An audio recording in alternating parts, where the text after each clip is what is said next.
Pendant des lustres, je me suis totalement branlé d'Instagram. Ma vision des choses a légèrement changé quand Facebook a racheté Instagram.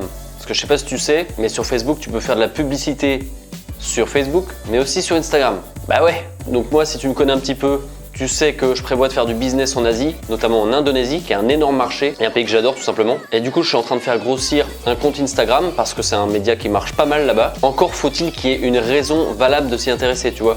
C'est pas fait pour toutes les thématiques. Il faut quand même une thématique assez visuelle. Donc en général, c'est la beauté, la nature, le bien-être, l'art, la photo, le fitness, le sport, etc. C'est que de la photo et un petit peu de vidéo, donc il faut que ça soit quelque chose de très visuel. Difficile par exemple de faire un compte Instagram que de SEO. Pourquoi pas, hein, c'est envisageable, avec un petit peu d'astuces et tout, mais bon. Je vais te donner 3 astuces, 3 éléments, 3 choses à faire impératives avant de te lancer sur Instagram.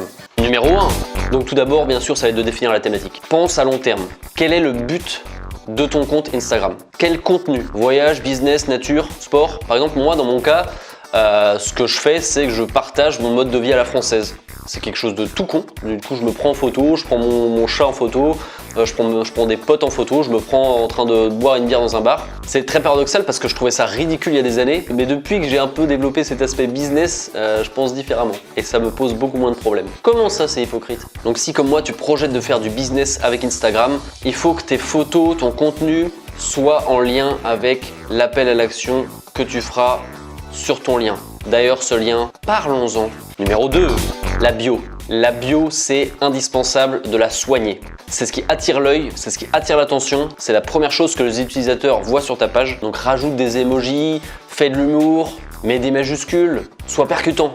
Donc je sais pas ce que tu penses de ma bio, mais moi je trouve ça plutôt rigolo. Et on en parlait juste avant, quelque chose d'ultra important dans la bio, c'est le lien. Sur Instagram, tu as le droit à un lien cliquable, un seul lien. Et là, faut pas se louper. Alors moi, dans mon cas, pour le moment, j'ai mis uniquement un lien vers ma chaîne YouTube. Mais t'inquiète pas qu'une fois que j'aurai créé des produits, redirection vers ma boutique en ligne. Eh ouais. Moi, je te conseille vraiment d'utiliser Bitly. Bitly, je sais pas si tu connais, c'est un site qui permet de créer des liens short, donc des liens moins dégueux, plus visibles.